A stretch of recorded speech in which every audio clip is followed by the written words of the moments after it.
Shalom e bem-vindos à Via Rápida Israel, uma frase do hebreu que significa amarás a Israel. Esperamos que vocês fiquem conosco porque nosso professor Dr. Baruch vai compartilhar um estudo expositivo da Bíblia. Dr. Baruch é professor titular no Instituto Zera Avraham, com sede em Israel. Ainda que todas as aulas no Instituto são dadas em hebraico, o Dr. Baruch fica feliz em compartilhar este estudo semanal com dublagem em português. Para mais informações sobre nosso trabalho em Israel, visite nosso site amarasaisrael.org.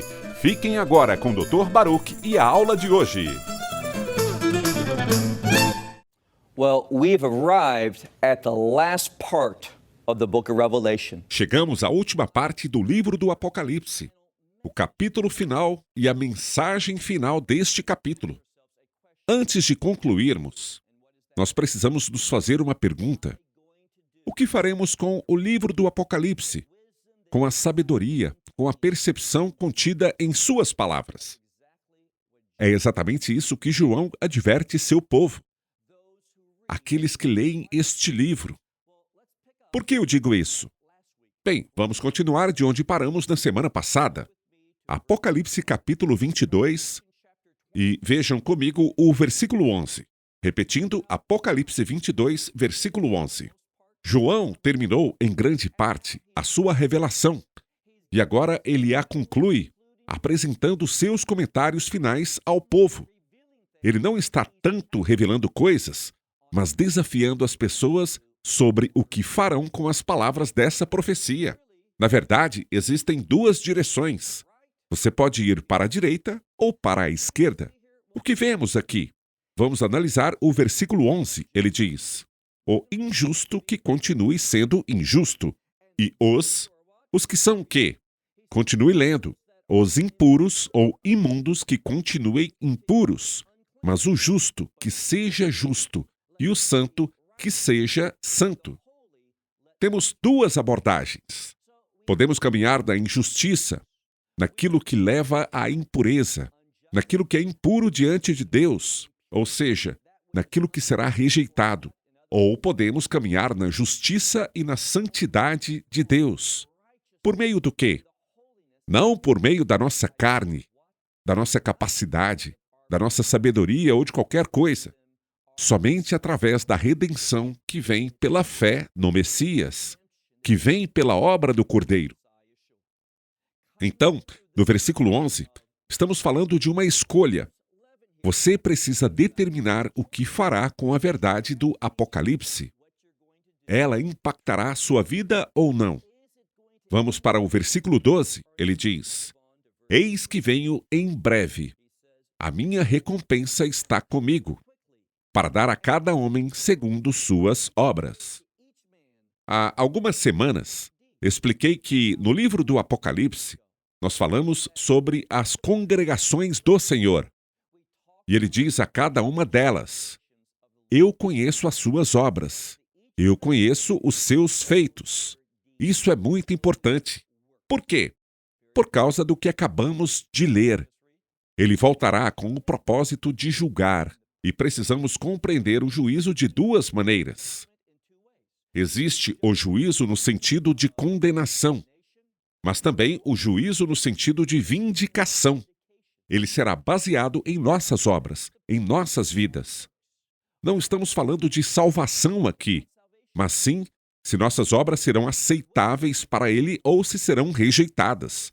Se teremos algo a oferecer aos seus pés, se nossas vidas terão algo louvável ou se serão repugnantes e rejeitadas por Deus. Portanto, precisamos entender que Ele voltará. Quando olhamos, por exemplo, no livro de João, o Messias fala sobre a sua primeira vinda. Eu não vim para julgar o mundo, nem para condená-lo, mas para que o mundo seja salvo por mim, salvo através de mim. Foi assim que ele veio, separado do julgamento. Mas quando ele voltar, virá como juiz. De fato, Deus Pai diz que todos os elementos, todas as questões relacionadas ao juízo, foram confiados a ele. Então ele diz: eis que venho em breve, a minha recompensa está comigo, para dar a cada um segundo as suas obras. Pois eu sou, versículo 13, eu sou o Alfa e o Ômega, o primeiro e o último, o princípio e o fim. Já falamos sobre isso algumas semanas atrás. Ele mencionou 6 coisas. Por quê? A graça, a bondade amorosa de Deus. Se quisermos fazer parte desse reino, precisamos ser recipientes da graça de Deus. Tudo se resume a Yeshua. Ele começou as coisas e as levará ao fim. Aliás, quando olhamos, por exemplo, para o livro de Colossenses capítulo 1, não foi Deus Pai quem criou os céus e a terra, mas sim o Messias. Por isso, ele é o Alfa e o Ômega, o primeiro, o último, o princípio e o fim. No versículo 14, ele diz: Bem-aventurados aqueles que, preste atenção, que praticam os seus mandamentos. Isso é importante porque, quando olhamos para o versículo 13, ele diz: Eu. Quem está falando? É Yeshua. Então, quando ele diz: Eu sou o Alfa e o Ômega, o princípio e o fim, o primeiro e o último, ele também diz: Felizes são aqueles que praticam os seus mandamentos. Mandamentos de quem? Estamos falando dos mandamentos de Deus Pai. Estamos falando dos mandamentos das Escrituras. Veja uma coisa que precisamos entender. Eu estava lendo um artigo escrito por um líder messiânico que me foi enviado por um amigo. E esse indivíduo fez uma distinção entre o que ele chama de mandamentos do Messias e os mandamentos da Torá, dizendo que eles são diferentes. Mas não são. Nós entendemos que eles são um só e os mesmos. Por quê? Porque os mandamentos da Torá revelam as expectativas de Deus e nada mudou. Não existem 2 tipos de justiça. Se há algo que percebemos aqui, é que a aplicação da Torá por meio do Messias se torna ainda mais restritiva. O que quero dizer com isso? Bem, não se trata apenas de não matar alguém se houver inimizade no coração. Se você chama alguém de tolo, você é considerado culpado de assassinato. Então, é ainda mais restritivo. Mas existe uma conexão. Não há diferença entre a lei do Messias e a lei do Antigo Testamento. Ambas revelam a mesma verdade. Vamos prosseguir. Ele diz: E bem-aventurados aqueles que lavam as suas vestes para que tenham direito, à autoridade, privilégio, à árvore da vida. Observe que ele diz: lavam as vestes. Como? E a árvore da vida? Pessoalmente, acredito que essa seja uma interpretação. Na maioria das vezes, tento apenas apresentar o ensinamento simples do texto. Porém, agora quero interpretar. Não sou um intérprete da Bíblia, nem um especialista em ensinamentos bíblicos. Então, quando interpreto algo, quero dizer que é uma espécie de aviso para você. Mas vejo em minha interpretação que há uma relação entre a árvore da vida e a cruz. Por que digo isso? Porque é através da cruz que encontramos a vida. É através da cruz que encontramos nossas vestes. O que elas significam? As nossas obras, as nossas ações. Elas são a soma total do nosso comportamento e são lavadas. Biblicamente falando, existe uma conexão entre vestes e obras. E como encontramos essa mudança, essa redenção? Através da cruz. Por isso vejo uma relação entre a árvore da vida e a cruz. Mais uma vez, o texto diz: Bem-aventurados aqueles que lavam as suas vestes para que tenham direito à árvore da vida e possam entrar na cidade pelos portões. Isso é importante porque já falamos sobre os portões, que estão ligados a quê? Os portões estão ligados às 12 tribos. Então, se não, escute, isso é muito importante. Lembrem-se do que Ruth disse: o teu Deus é o meu Deus. O teu povo é o meu povo, correto? De forma alguma. A ordem das Escrituras é crucial. Ela não disse, o teu Deus é o meu Deus primeiro. Ela disse, o teu povo é o meu povo. Ela estabeleceu uma conexão. Entrou em uma aliança pela fé com o povo de Deus. E isso é muito significativo. Não haverá antissemitas no reino de Deus. Eles não vão querer entrar neste reino sem passar por um portão específico, que pertence a uma das 12 tribos de Israel. Mas é exatamente isso que vemos aqui. Observe novamente o que diz: entrar da cidade pelos portões. pois fora da cidade estão os cães, os feiticeiros e as prostitutas ou os que cometem imoralidades sexuais. Dependendo da tradução, os assassinos e os idólatras e aqueles que amam e praticam a mentira, isto é, falsidades. Portanto, temos uma dicotomia. Agora, atente para o seguinte: aqueles que entram no reino de Deus o fazem entrando por um portão que está ligado a Israel. E aqueles que rejeitam o povo de Deus, os planos de Deus, os seus propósitos, onde eles estariam? Do lado de fora. Somente quando aceitamos o que vem por meio de Israel. O que vem por meio de Israel? Bem, sabemos o que o Messias disse. Ele diz que a salvação vem de Israel. A salvação vem do povo judeu. De quem ele está falando? Do Messias. Então você não pode amar o Messias e ser antissemita. Mas, infelizmente, vemos muitas pessoas que se dizem cristãs. Mas o quê? Elas são perseguidoras do povo judeu, seja física ou teologicamente. Há inúmeros seminários hoje que ensinam uma teologia antissemita conhecida como teologia da substituição. Agora, vamos para o versículo 16. O que encontramos aqui? Yeshua diz: Eu, Yeshua, enviei o meu anjo, o meu mensageiro, para dar a vocês este testemunho em relação a essas coisas a favor das igrejas. Então, o que eu quero que você perceba é o seguinte: ele está falando sobre o ministério de João, o autor do livro do Apocalipse. E todos esses capítulos trazem reflexões valiosas. Para quem? Para as igrejas de Deus, a congregação dos redimidos. Além disso, ele diz, veja novamente, no meio do versículo 16, ele diz: Eu sou a raiz e o descendente de Davi. O que significa eu apoiei Davi, mas também sou descendente de Davi. Agora, como você entende isso?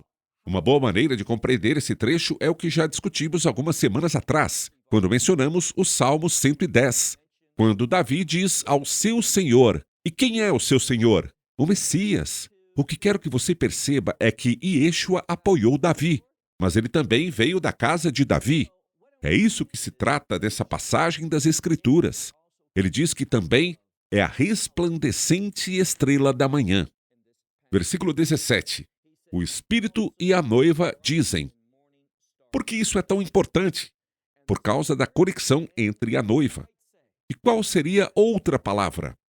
A eclésia, ou seja, a igreja. E quem mais? O Espírito de Deus. Então, são os que fazem parte da família de Deus. A prova é a nossa submissão, a nossa conexão com o Espírito de Deus. E qual é a primeira verdade bíblica sobre o Espírito de Deus? Bem, voltamos ao livro de Gênesis e vemos que era o Espírito de Deus. Har Elohim merahefet al pnei hamayim. O Espírito de Deus parando sobre a face das águas. E foi através do Espírito de Deus que as coisas foram levadas à ordem de Deus, a ponto de ele dizer, eis que tudo é bom, muito bom. Da mesma forma, é pelo Espírito de Deus, o Espírito Santo, que a ordem de Deus é trazida para a nossa vida, para que Deus possa olhar para nós, ver nossas obras e se alegrar com elas, para que ele possa dizer, eis que o que estamos fazendo, o que as nossas vidas estão alcançando pelo Espírito, é agradável aos seus olhos e é muito bom. Novamente veja o versículo 17. O Espírito e a noiva dizem, vem, e todo aquele que ouvir, ou seja, aquele que entender, também diga, vem. Quem tiver sede, venha, e quem quiser, beba. O que ele diz? Da água da vida. Como? Perrinã, de graça. Falamos sobre isso algumas semanas atrás, quando vimos que esta era uma revelação ligada a Isaías 55, uma grande passagem que fala sobre a redenção. A redenção tem um custo, mas nós a recebemos gratuitamente. Por quê? Por causa do Redentor. E o que esta passagem está dizendo é que o Redentor está voltando. E o que ele fará? O Redentor tem um propósito. Em hebraico, falamos do Redentor como aquele que realiza o Tikkun Olam. O que isso significa? A restauração. ou a restauração do mundo. Ele colocará as coisas em ordem. E se você for sensato, desejará que ele faça isso por meio do ministério do Espírito Santo, agora mesmo, hoje, para iniciar esse processo de santificação interior. Pois bem, vá agora para o versículo 18, que diz: Eu declaro a todos os que ouvem as palavras da profecia deste livro. Em outras palavras, o que percebemos repetidamente é a forte ênfase na profecia e no entendimento da revelação de Deus. São os profetas que nos deram discernimento sobre a pessoa e a obra do Messias, e o que Deus fará para realizar a sua volta ao seu reino. Por isso, vemos a importância da profecia. Observe novamente o versículo 18. Eu declaro a todos os que ouvem as palavras da profecia deste livro. Notamos aqui uma advertência. Veja só, podemos, em certo sentido, limitar isso ao livro do Apocalipse, mas, por ser o último livro das Escrituras, podemos aplicar o que discutiremos em alguns minutos a toda a Escritura. Há, portanto, uma advertência. Observe o que ele diz. Se alguém lhe acrescentar algo, ou seja, acrescentar algo às palavras da profecia, Deus lhe acrescentará as pragas descritas neste livro. Ele está falando das pragas dos juízos das trombetas e dos juízos das taças. Consequências horríveis. Por quê? Por adulterar a palavra de Deus. Da mesma forma, ele diz, se alguém tirar alguma palavra deste livro de profecia, ele diz, Deus tirará dele a sua parte do livro da vida e da cidade santa e de todas as coisas que estão escritas neste livro. Portanto, mais uma vez, repito, este livro é sagrado. Não podemos acrescentar, não podemos subtrair. Queremos simplesmente recebê-lo como ele nos é revelado. É por isso que seria tolice alguém querer interpretar este livro dizendo, sabe de uma coisa? Embora Deus diga isso, ele quer dizer aquilo. Essas pessoas tentam mudar toda a interpretação porque não querem aceitar o que ele nos revela de forma clara e simples. Portanto, não é por acaso que este livro nos chega com um aviso, e um aviso sério. Veja o versículo 20, ele diz, e aquele que dá testemunho destas coisas diz, venho em breve. O que encontramos nas Escrituras é que, embora João tenha recebido esta revelação por meio de um anjo, esse anjo a recebeu como testemunho de Yeshua. E por que digo isso? Bem, precisamos voltar ao livro de Apocalipse, capítulo 1. O que vemos, antes de tudo, é que o livro de Apocalipse é uma revelação do Messias e Yeshua. Você está dizendo que essas coisas horríveis acontecem quando o fogo desce dos céus e consome tudo, quando criaturas sobrenaturais, semelhantes a gafanhotos, atacam as pessoas e as picam por 5 meses, causando tanta dor e sofrimento que elas desejarão morrer, mas não conseguirão? Você está dizendo que tudo isso tem a ver com o caráter de Yeshua, o Salvador? Sim, de fato. Precisamos ver a verdadeira caracterização do Messias, que se encontra neste livro. Ele é santo, é justo, é misericordioso, é perdoador e é expiatório como um cordeiro imolado. Mas quando ele retornar, virá como leão de Judá, e ele consumirá tudo que não é santo. O que dizem as Escrituras? No judaísmo, nos reunimos na sinagoga 3 vezes ao dia e dizemos Kadosh, Kadosh, Kadosh, Hashem Savot Melo, Kohat Kavado, que significa Santo, Santo, Santo é o Senhor Deus dos exércitos, e toda a terra está cheia da sua glória. Isso vai acontecer. E o que acontece quando toda a terra, toda a criação está cheia da glória de Deus? Você sabe o que é isso? Essa é a definição do reino de Deus. E o reino de Deus, lembre-se do princípio que aprendemos. O reino de Deus não virá até que o juízo de Deus, a ira de Deus, seja derramada para consumir tudo o que estiver em conflito com a sua vontade. Agora, deveríamos tratar isso de forma pessoal. Deveríamos nos perguntar todos os dias: Deveríamos ser sábios como Davi foi nos Salmos e dizer: Deus, olha para a minha vida, examina-me e veja se há algo impuro em mim, algo que não esteja de acordo com as suas leis, os seus mandamentos, a sua vontade. Queremos ser lavados pela palavra e purificados pelo Espírito de Deus por meio do sangue do Messias, para que possamos refletir a sua glória e o seu caráter hoje. Isso é o que chamamos em hebraico de Ekdar, o desafio que Deus nos propôs. Por isso, observe novamente o versículo 20 que diz: aquele que dá testemunho dessas coisas, ele está vindo. Ele diz, eu, referindo-se a Yeshua. Eu venho em breve. Depois ele diz, amém. O que significa essa palavra? Ela significa seja fiel, e é derivada da palavra hebraica verdade, que significa agir em verdade. Muitas vezes, as pessoas dizem amém e querem dizer eu concordo, isso é verdade. Quando ele diz amém, ele quer dizer haja em verdade. Essas coisas são precisas. Logo, seja fiel a elas. Finalmente diz, vem, Senhor Yeshua, vem. Versículo 21. Acredito que é fundamental a última coisa que Yeshua quer deixar ao leitor do livro do Apocalipse. Veja só, neste livro, ou seremos aqueles que habitarão com Deus quando ele vier, pois o tabernáculo de Deus estará com os homens.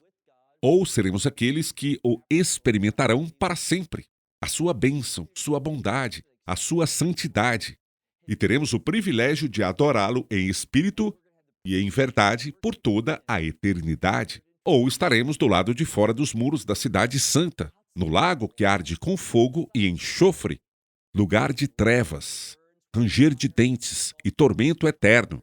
A pergunta que devemos nos fazer é: o que realmente determina onde estarei? Se depender apenas de você, você não chegará ao lugar certo. Se depender da sua sabedoria, da sua habilidade, do seu desempenho, você ficará de fora. Somente aqueles que são merecedores. Observe como este livro conclui, diz o versículo 21, e a graça de nosso Senhor Yeshua. Essa é a chave. O fundamento do reino de Deus é a graça de Deus. O que estabelece o reino de Deus está ali, vem do alto, mas vem por causa da graça de Deus. E qual é o instrumento que torna essa graça realidade para você e para mim? Uma coisa, a redenção. A obra da redenção do Messias faz com que a graça de Deus esteja disponível para nós. Então, graça e reino andam de mãos dadas. Se você olhar aqui, está escrito algo um pouco diferente do que Paulo diz. Paulo fala sobre graça e paz. Essa é uma conexão maravilhosa. O que aprendemos sobre a paz? A paz é o cumprimento da vontade de Deus. É por isso que um dos frutos da graça é este. Por meio da graça de Deus, começarei a cumprir a vontade de Deus. Mas aqui ele está falando sobre outra verdade bíblica. Observe novamente o versículo 21. A graça de nosso Senhor Messias Yeshua seja com todos. E o que ele diz novamente? Amém. Faça com que essa seja uma afirmação verdadeira. Faça dela uma realidade fiel em sua vida. Antes de concluir, deixe-me compartilhar algumas verdades importantes sobre o livro do Apocalipse. O que percebemos aqui é bastante relevante. O livro do Apocalipse termina com um aviso de ou isso ou aquilo, ou dentro ou fora do reino, sem posição definida. Nesse meio tempo, chegará o momento em que a oportunidade de responder terá acabado. Quando será isso? Bem, as Escrituras dizem no livro de Hebreus, capítulo 9, versículo 27, está ordenado aos homens morrerem uma só vez, vindo depois disso o juízo.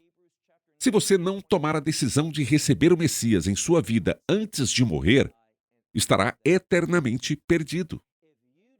O livro de Filipenses diz que todo joelho se dobrará e toda língua confessará. Isso é verdade. Mas se você fizer isso pela primeira vez após a morte, não haverá nenhuma consequência. Você apenas confessará a verdade, mas não haverá salvação nessa confissão. É somente agora, quando nos ajoelhamos, confessamos e cremos em nosso coração na verdade do Evangelho de que Deus enviou seu Filho unigênito a este mundo como o Cordeiro. O que isso quer dizer? Um sacrifício para que, por meio do seu sangue, a redenção fosse conquistada para você e para mim. E é por isso que é tão importante. Vou concluir com uma declaração do livro de Joel.